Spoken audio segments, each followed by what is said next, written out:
बात करते हैं हम उन लोगों की जिनकी आंख या नाक पर तिल होता है।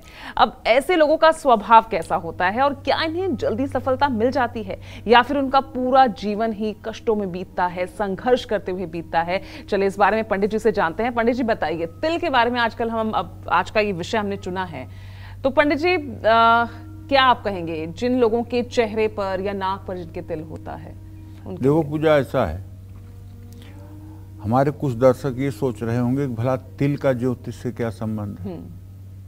ठीक है, तो मैं बताना चाहूंगा अपने सभी दर्शकों को, कोई ज्योतिष शास्त्र में एक होता है दृष्कांड। दृष्कांड का मतलब होता है एक लग्न के 3 भाग। एक लग्न 30 अंश का होता है और उसके 10-10 डिग्री के 3 भाग होते हैं जी।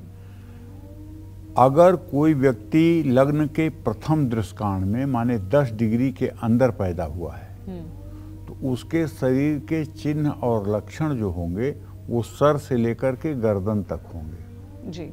और अगर मध्य दृष्कांड में 11 डिग्री से 20 डिग्री तक होगा तो कंठ से लेकर के और कमर पर्यंत जो है उसके लक्षण होंगे। ठीक है। और अगर तीसरा दृष्कांड होगा 21 से 30 तक तो कमर से लेके और पांव के तलवे तक उनके निशान होंगे।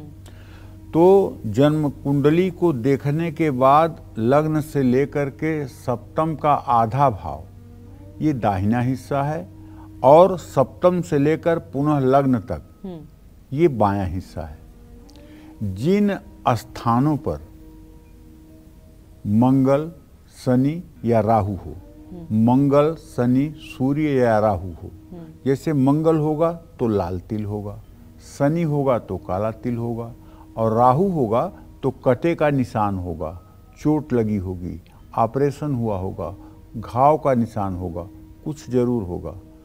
और शनि के साथ मंगल हो जाए तो इल्ला भी होता है, जो मतलब कि देखो तो छूने पर थोड़ा सा जिसका आकार होता है, समझ रहे हो ना, तिल से बड़ा मस्सा के रूप में जो होता है उसको कहते हैं, इल्ला भी कहते हैं किसी भाषा में, मस्सा उसको कहते हैं, बड़ा मस्सा होता है। तो ज्योतिष शास्त्र से कोई बच्चा जब जन्म लेता है तो जन्म के समय ही पता चल जाता है कि इसके लक्षण क्या हैं, क्योंकि किसी की कुंडली सच है या गलत उसको वेरीफाई करने के लिए दृष्कांड कुंडली जो है बड़ी महत्वपूर्ण भूमिका अदा करती है। ठीक है। अब आपने प्रश्न पूछा कि जिन लोगों को आंख पर या नाक पर तिल का निशान होता है उसका क्या प्रभाव होता है। सामुद्रिक शास्त्र में लिखा हुआ है कि जिन लोगों की सीधी आंख के नीचे मतलब दाहिनी आंख के नीचे या नाक के पास तिल होता है वो लोग प्रेम के मामलों में दूसरों से अधिक भावुक होते हैं, मतलब इमोशनल होते हैं, स्वभाव से थोड़े रहस्यमयी होते हैं और इन्हें समझना काफी मुश्किल होता है। ये लोग दूसरों की मदद करने में बहुत खुशी महसूस करते हैं, लेकिन जिन लोगों के बाईं आंख के कोने के पास तिल हो ऐसा व्यक्ति अपने प्रेम के लिए लड़ाई झगड़े पर उतारू हो जाता है। ये लोग अपने प्यार को पाने के लिए कोई अपराध भी कर सकते हैं। इनका अक्सर अपनी पत्नी से कलेश रहता है। किसी की अगर दाहिनी आंख पर तिल हो तो वो अपनी स्त्री से बहुत ज़्यादा प्रेम करते हैं। अगर किसी व्यक्ति के दाईं आंख के कोने पर तिल है तो वो लोग बहुत भावुक होते हैं। ऐसे लोग दूसरों से जलन रखने वाले भी हो सकते हैं। अगर किसी व्यक्ति की बाईं आंख की पलक पर तिल है तो समझ लेना चाहिए कि यह दिमाग से बहुत तेज आदमी है। ऐसे लोग अच्छे कूटनीतिकार भी होते हैं। कूटनीति के कारण कई मुश्किल कार्यों में भी सफलता प्राप्त कर लेते हैं। देखिए, ये जो लक्षण मैंने बताए हैं ये पुरुषों के लक्षण हैं। अगर आपको किसी स्त्री का तिल देखना हो तो जितना मैं कह रहा हूँ उसका उल्टा कर दीजिएगा। बाईं पे जो अच्छा कह रहा हूँ उसको दाहिनी पे अच्छा समझिएगा, दाहिनी पे जो अच्छा कह रहा हूँ उसे बाईं पर अच्छा समझिएगा। समझ रहे हैं? ये बात मैं पुरुषों के लिए बताया हूँ।